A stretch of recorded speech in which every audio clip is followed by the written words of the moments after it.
अस्सलाम वालेकुम बेटा। आज हम चैप्टर नंबर 12 का सेकंड पार्ट इलेक्ट्रिक फ्लक्स और इलेक्ट्रिक फ्लक्स के रेलेवेंट जितने भी इम्पॉर्टेंट लॉन्ग क्वेश्चंस और एमसीक्यू हैं उनको स्टार्ट करने जा रहे हैं। आपको मैं एक बात बताता चलूं, चैप्टर नंबर 12 के टोटल 4 पोर्शन हैं। पहला portion electric charge, Coulomb's force और उसके रेलेवेंट है जो इंकजेट प्रिंटर पर आकर ख़त्म होता है। दूसरा पोर्शन इलेक्ट्रिक फ्लक्स और इसके रेलेवेंट टॉपिक्स के दरमियान में है। थर्ड पोर्शन इलेक्ट्रिक पोटेंशियल और उसके रेलेवेंट टॉपिक्स के दरमियान में है। फोर्थ पोर्शन कैपेसिटर और उसके रेलेवेंट टॉपिक्स के दरमियान में है। तो आज हम फर्स्ट पोर्शन को कंप्लीट करने के बाद सेकंड पोर्शन का स्टार्ट कर रहे हैं और सेकंड पोर्शन का आज इंट्रोडक्टरी टॉपिक है, इंट्रोडक्शन है। इसको आपने मैक्सिमम अटेंशन और मैक्सिमम तवज्जो से समझना है ताकि हम इस चैप्टर के जो सबसे इंपॉर्टेंट लॉन्ग क्वेश्चन है गॉसिस लॉ और गॉसिस लॉ की एप्लीकेशन, उसको समझना हमारे लिए कदरे आसान हो जाए। बेटा, टॉपिक को स्टार्ट करने से पहले मैं इलेक्ट्रिक फ्लक्स में इस वर्ड फ्लक्स का लफ्ज़ी मतलब आप लोगों से शेयर करता चलो कि फ्लक्स का लफ्ज़ी मतलब क्या है। जब हमें ये पॉइंट समझ आ गया तो हमें electric flux, magnetic flux, air flux तमाम टॉपिक्स इजीली क्लियर हो जाएंगे। फ्लक्स क्या होता है, इसको समझाने के लिए मैं डेली लाइफ की 1 से 2 एग्जाम्पल कोट करूंगा जो हम अपनी लाइफ में एग्जामाइन करते हैं और उस एग्जाम्पल से हम फ्लक्स को समझेंगे। आप लोगों ने आंधी का फ्लो देखा है, आंधी को फेस किया है जब तेज हवा चलती है।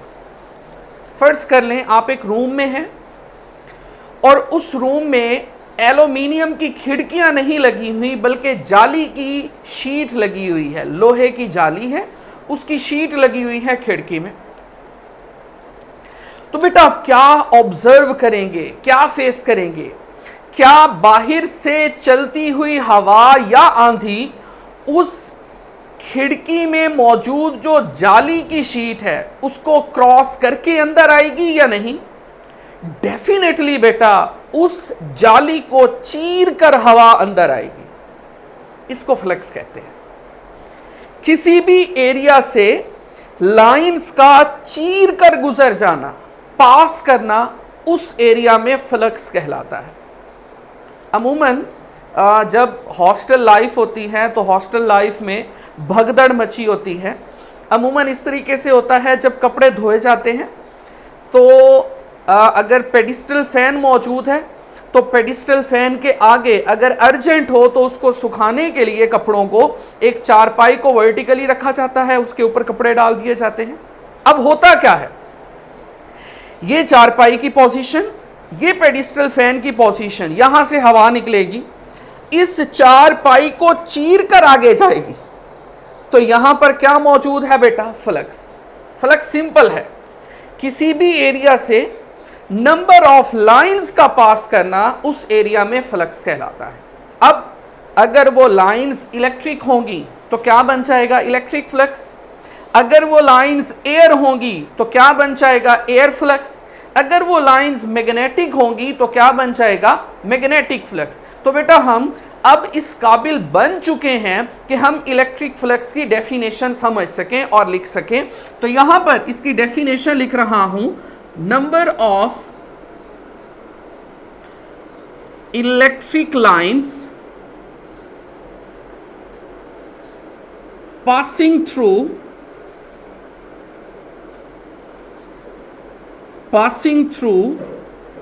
a certain element of area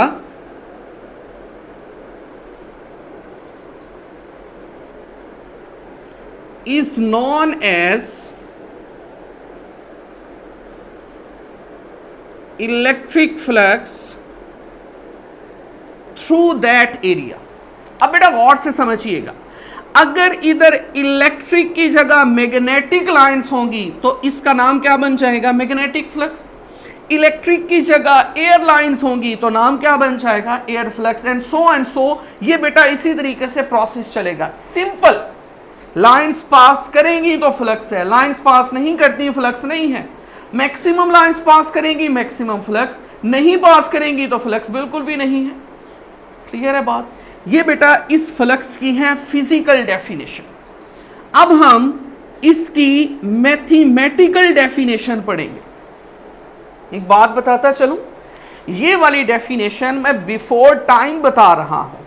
इस डेफिनेशन का प्रूफ मैं at the end of the topic करूंगा और फिर आप लोगों को समझ आ जाएगी कि ये मैं डेफिनेशन क्यों लिख रहा हूं। इस डेफिनेशन को लिखने के बाद इसमें दो पॉइंट्स को मैं डिस्कस करके फिर इस काबिल बनेंगे कि एलिमेंट ऑफ एरिया को समझ सके कि एलिमेंट ऑफ एरिया क्या होता है। अब आते हैं इसकी मैथमेटिकल डेफिनेशन पर। चूंकि बेटा फ्लक्स में दो चीजें चाहिए, एक लाइंस, दूसरा एरिया। इलेक्ट्रिक फ्लक्स में इलेक्ट्रिक लाइंस, मैग्नेटिक फ्लक्स में मैग्नेटिक लाइंस। तो बेटा क्या करना है आपने मैथमेटिकल डेफिनेशन में? इलेक्ट्रिक फ्लक्स में इलेक्ट्रिक फील्ड का डॉट प्रोडक्ट लेना है वेक्टर एरिया के साथ। तो ये बेटा इस इलेक्ट्रिक फ्लक्स की मैथमेटिकल डेफिनेशन बन जाएगी। अभी इसका मैं प्रूफ करूंगा। यहां पर लिखते हैं dot product of electric field E and vector area A is known as electric flux। फिर से सुन लें, एक इलेक्ट्रिक फील्ड, दूसरा वेक्टर एरिया, इनका डॉट प्रोडक्ट क्या कहलाएगा? Electric flux. इसको बेटा फाई से रिप्रेजेंट करते हैं। फाई फ्लक्स का सिंबल, इसके नीचे ई लगा देंगे तो इलेक्ट्रिक, इसकी बेस में बी लगा देंगे तो मैग्नेटिक, ए लगा देंगे तो एयर, और ये बराबर है किसके बेटा? Dot product between E and vector area A. इसको हमने क्या नाम दिया बेटा? वेक्टर एरिया का। अब यहां पर तवज्जो करनी है मैक्सिमम। अगर डॉट प्रोडक्ट को हटाया जाए तो आपको पता है वेक्टर मैग्नीट्यूड में आ जाता है, ये वाला वेक्टर भी अपनी मैग्नीट्यूड में आएगा, साथ बेटा हमें लगाना पड़ता है कॉस थीटा। तो ये बेटा इस वेक्टर फॉर्म की मैग्नीट्यूड आ गई, डॉट प्रोडक्ट की ये मैग्नीट्यूड आ गई। यहां पर ए बेटा वेक्टर एरिया की मैग्नीट्यूड है, जिसको हम नाम देते हैं सरफेस एरिया का। वेक्टर एरिया अगर एरो लग जाएगा, सरफेस एरिया एरो को रिमूव कर देंगे। अब इन दोनों को समझने के बाद मैं आपको एलिमेंट ऑफ एरिया की डेफिनेशन समझाता हूं कि एलिमेंट ऑफ एरिया क्या है। क्लियर? और at the end of the topic हम इस काबिल बन जाएंगे कि हमें यह पता चल जाए कि ये डॉट प्रोडक्ट क्यों है और इसमें कॉस थीटा क्यों आता है। और एक बात तो क्लियर हो गई होगी, चूंकि ये डॉट प्रोडक्ट है, इस वजह से फ्लक्स कौन सी क्वांटिटी है? स्केलर क्वांटिटी है। समझ रहे हैं बेटा? फ्लक्स चूंकि डॉट प्रोडक्ट है तो इस वजह से कौन सी क्वांटिटी है? स्केलर क्वांटिटी है, एमसीक्यू में आएगा। अब इसके साथ साथ हम एलिमेंट ऑफ एरिया को डिफाइन कर लें कि एलिमेंट ऑफ एरिया क्या होता है। एलिमेंट ऑफ एरिया, क्लियर है जी बात यहां तक? इसको समझाने से पहले मैं आपको एक डेली लाइफ की बहुत ही सादा सी एग्जांपल लेता हूं जिससे आपको element of area, vector area और सरफेस एरिया के दरमियान में तमाम डाउट्स क्लियर हो जाएंगे। और ये बेटा बड़ा कंफ्यूजिंग सा कॉन्सेप्ट है, element of area, vector area, surface area, बड़ा कंफ्यूजिंग है। इसको हम थोड़ा सा सिंप्लीफाई करके समझने की कोशिश करते हैं, ठंडा करके खाते हैं। देखिएगा, आपने फर्ज कर लें एक रूम के अंदर जाना है, उस रूम की कुछ यूं शेप है, इस रूम में ये मट्टी फैली है पूरी की पूरी इसकी सरफेस पर। मैं आपको बेटा सिर्फ बात समझाने के लिए इस किस्म की वर्डिंग यूज करके सहारा ले रहा हूं। इस रूम की सरफेस पर ये सारी मट्टी फैली, आम अल्फाज में बताऊं तो फर्श पर ये मट्टी फैली है ज्यादा सारी। बेटा इस मट्टी का जितना भी एरिया है वो इस रूम का सरफेस एरिया है। मैं बात रिपीट कर रहा हूं, ये मट्टी जितने भी एरिया पर फैली है ये इसका क्या है बेटा, सरफेस एरिया। ये बेटा इसका क्या है, सरफेस एरिया। अब आपसे कहा जाता है कि बेटा आप इस मट्टी को झाड़ू की मदद से रूम के दरमियान में इकट्ठा कर दें। अब आप झाड़ू ऊपर से भी लगाएंगे, नीचे से भी, साइड से भी, दरमियान में आपके पास मट्टी की कुछ यूं करके ढेरी बनती जाएगी। ऐसा है बेटा। अब दोनों में फर्क समझ रहे हैं, क्या मट्टी उतनी ही है या कम ज्यादा हुई? डेफिनेटली मट्टी उतनी है, मतलब मैग्नीट्यूड सेम है। लेकिन पहले और अब में फर्क क्या है? पहले मट्टी यूं थी, अब मट्टी इस पर परपेंडिकुलर हो गई। ऐसा है, समझिएगा फिर से। पहले मट्टी पूरे फर्श पर फैली थी, अब मट्टी को इकट्ठा करके ढेरी बना दी, अब उस पर क्या हो गई, परपेंडिकुलर। ये बेसिक कॉन्सेप्ट है सरफेस एरिया और वेक्टर एरिया का, गौर से सुनिएगा। वेक्टर एरिया मैग्नीट्यूड में सरफेस एरिया के बराबर है। मट्टी तो उतनी है ना, लेकिन डायरेक्शन में क्या है, परपेंडिकुलर। ये सरफेस एरिया, और ये जो ढेरी बनाई है ये क्या है बेटा, vector area. Hope so concept clear हो गया होगा सरफेस एरिया और वेक्टर एरिया के दरमियान में। और वेक्टर एरिया से एलिमेंट ऑफ एरिया को रिप्रेजेंट करते हैं, समझ रहे हैं। इसकी मैं डेफिनेशन लिख रहा हूं। Usually element of area is represented by vector area whose magnitude is equal to surface area and direction is normal या ऑर्थोगोनल या परपेंडिकुलर टू दैट एरिया। बात बेटा समझ आ गई होगी, होप सो। सरफेस एरिया और वेक्टर एरिया आपस में 90 के एंगल पर होते हैं। सरफेस एरिया अगर वर्टिकल तो वेक्टर एरिया उस पर नॉर्मल, सरफेस एरिया अगर हॉरिजॉन्टल तो वेक्टर एरिया उस पर क्या होगा, नॉर्मल। बात फिर से समझ लें, सरफेस एरिया और वेक्टर एरिया आपस में क्या होंगे, परपेंडिकुलर। अभी तक हमने बेटा जितनी बातें समझी हैं, जितनी बातें पढ़ी हैं, इनके रेलेवेंट एक कलेक्टिव सा एमसीक्यू समझ लेते हैं। और इस एमसीक्यू का जवाब मैं नहीं बताऊंगा आपको, आपने खुद से इस एमसीक्यू का जवाब कमेंट बॉक्स में देना है। क्या एमसीक्यू है? फर्ज कर ले बेटा, हमारे पास एक रीजन है जिस रीजन में ये इलेक्ट्रिक फील्ड मौजूद है। ये बेटा इलेक्ट्रिक फील्ड है, ये किसी रीजन में मौजूद है। क्लियर है? इस रीजन में दो सरफेसेस प्लेस की जाती हैं, एक का नाम है ए और दूसरी का नाम है सरफेस बी। आपने मुझे सिंपल सा ये बताना है कि इस ए में से कितना फ्लक्स पास कर रहा है। बी में से कितना फ्लक्स पास कर रहा है। याद रख लें, फ्लक्स कितना होगा, जितनी number of lines unit area में से गुजरेंगी। आपने इसको देखकर बताना है कि इसमें कितना फ्लक्स होगा, इसमें कितना फ्लक्स होगा, इसकी क्वांटिटी आप लोगों ने कमेंट बॉक्स में बतानी है। क्लियर है। अब हम फ्लक्स को समझने के बाद फ्लक्स के केसेस की तरफ मूव करते हैं। केस नंबर 1, मैक्सिमम फ्लक्स कब होगा और कितना होगा, उसका formula. Case number 2, zero flux कब होगा, उसका फॉर्मूला।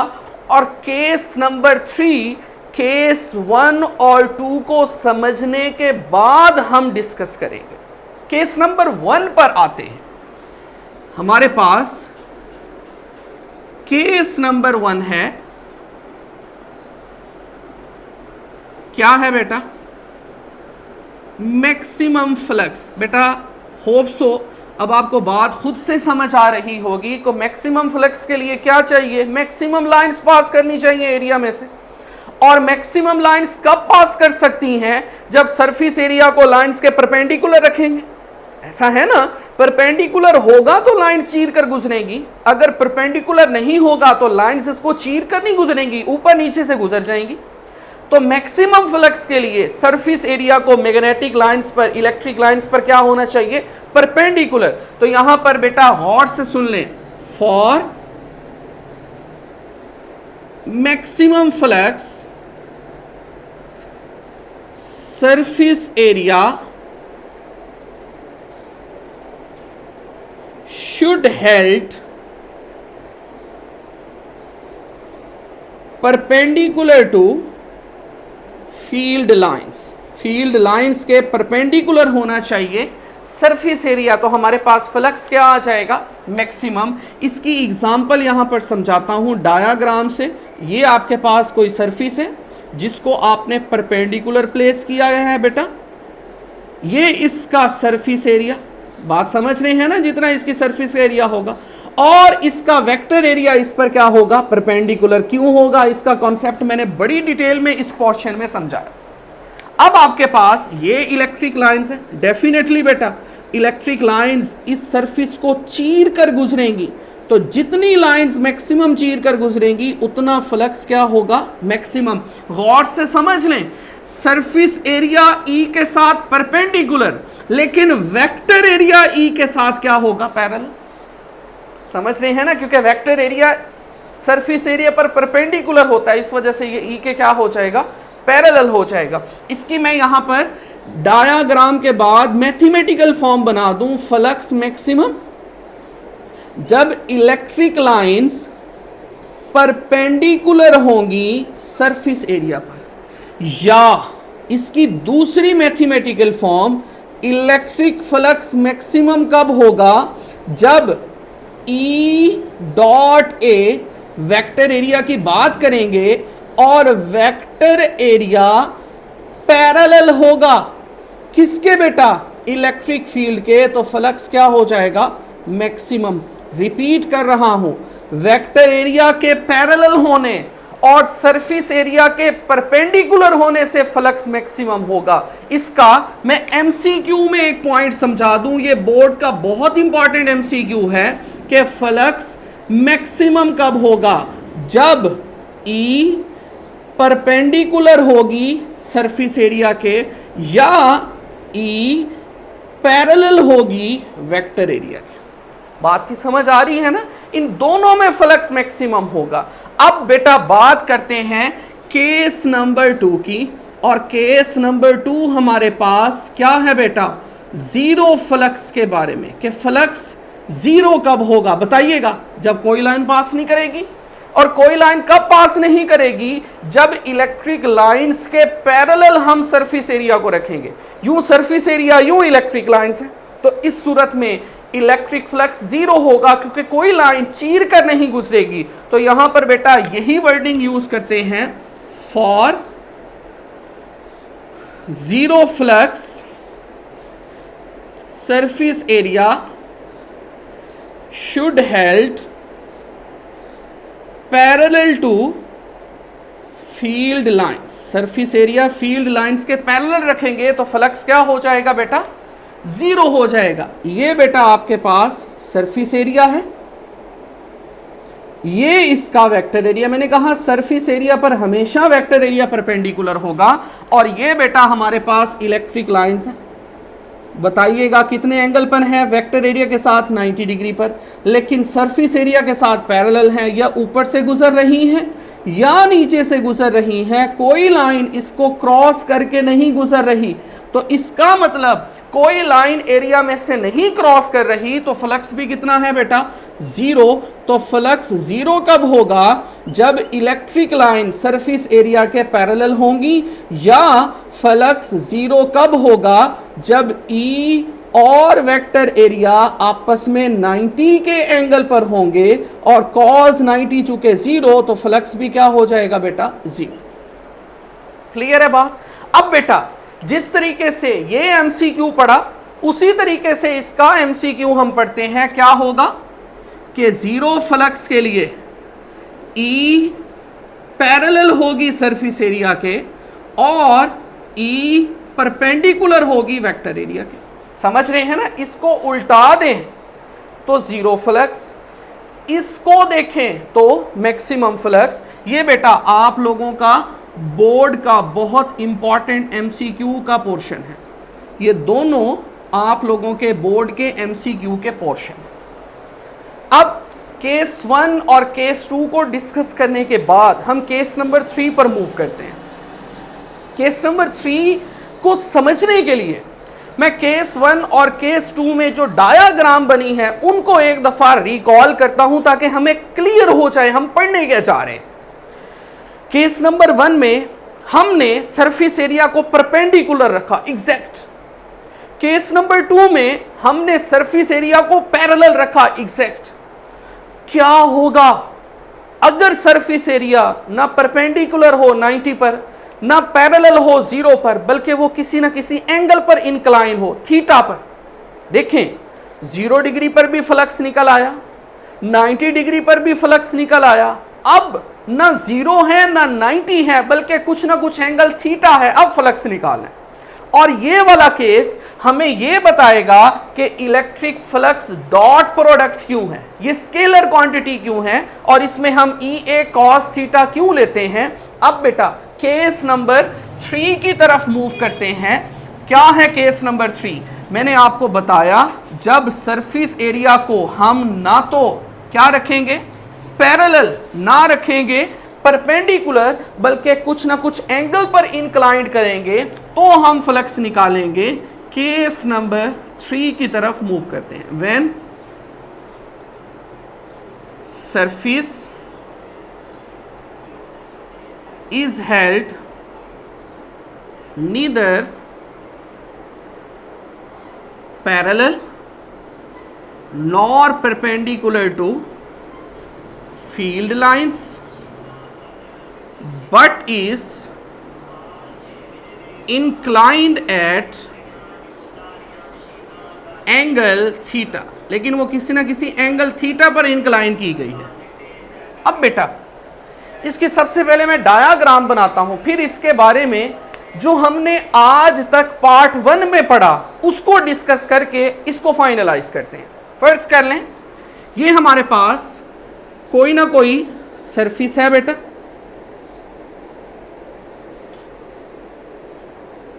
जो कुछ ना कुछ एंगल पर इंक्लाइन है। ये बेटा सरफेस है, ये एंगल थीटा पर इंक्लाइन है। बेटा एक दफा फर्स्ट ईयर के चैप्टर नंबर 2 में जाएं, वहां पर आपने पढ़ा था कंपोनेंट ऑफ वेक्टर। जब कोई वेक्टर एक्स एक्सिस के साथ एंगल थीटा पर मौजूद होता है तो हमें उस वेक्टर के क्या बनाना पड़ते हैं, कंपोनेंट्स। अब वेक्टर ए है, थीटा पर मौजूद है, इसके कंपोनेंट्स बनाएंगे। कौन कौन से कंपोनेंट बनेंगे देखें। सबसे पहले ट्राइएंगल के रूल देखते हैं। थीटा 90 के नीचे मौजूद होती है बेटा बेस, थीटा के बिल्कुल सामने होता है परपेंडिकुलर, और 90 के सामने होता है हाइपोटेनस। अब बेटा मुझे बताइएगा बेस में वेक्टर का कौन सा कंपोनेंट आएगा, ए कॉस थीटा, ऐसा है। परपेंडिकुलर में कौन सा आएगा, ए साइन थीटा। ऐसा है बेटा। अब मुझे बताइएगा, ये अगर इलेक्ट्रिक लाइंस हैं, आपको यहां पर क्लियर कट नजर आ रही है, सिंपल सा जवाब देना है आप लोगों ने, क्या इलेक्ट्रिक लाइंस इससे चीर कर गुजर रही हैं या इससे चीर कर गुजर रही हैं? डेफिनेटली बेटा इस पोर्शन से चीर कर गुजर रही हैं। तो ए कॉस थीटा हमारे लिए यूजफुल है, ए साइन थीटा यूजफुल नहीं है। तो फ्लक्स में चूंकि बराबर होता है field lines multiply by area, field lines E हैं और एरिया इनके रेलेवेंट कौन सा है जिसकी इनको जरूरत है, ए कॉस थीटा। तो जवाब क्या निकलेगा, ई ए कॉस थीटा, और इनका डॉट प्रोडक्ट लेंगे तो ई डॉट ए, क्योंकि कॉस थीटा को खत्म करेंगे। तो इस वजह से इलेक्ट्रिक फ्लक्स क्या है, एक स्केलर क्वांटिटी है। इसका यूनिट इलेक्ट्रिक फील्ड का न्यूटन पर कूलम, एरिया का मीटर स्क्वायर, तो न्यूटन मीटर स्क्वायर पर कूलम इसका बेटा क्या आ जाएगा, यूनिट। यहां पर एक मेरे जहन में बेटा और एमसीक्यू आ रहा है, वो इस तरीके से होता है, बताइए फ्लक्स डेंसिटी कौन सी क्वांटिटी है और इसका यूनिट क्या है? तो फ्लक्स डेंसिटी होती है flux per unit area. Flux बेटा है ई डॉट ए, एरिया है ए, कैंसल हुआ तो जवाब निकला ई। तो फ्लक्स डेंसिटी का यूनिट सेम है जो इलेक्ट्रिक फील्ड का यूनिट है, और फ्लक्स डेंसिटी कौन सी क्वांटिटी है, एक वेक्टर क्वांटिटी है। बेटा ये हमारा टॉपिक था इलेक्ट्रिक फ्लक्स, इसकी आपने ज़्यादा सारी प्रैक्टिस करनी है, और कल हम इसकी एप्लीकेशन पढ़ेंगे, और फिर हमारा परसों से जो लेक्चर होगा वो हमारे आपके एनुअल एग्ज़ाम का बहुत इंपॉर्टेंट लॉ है, गॉसेस लॉ और उसकी application. Thank you so much.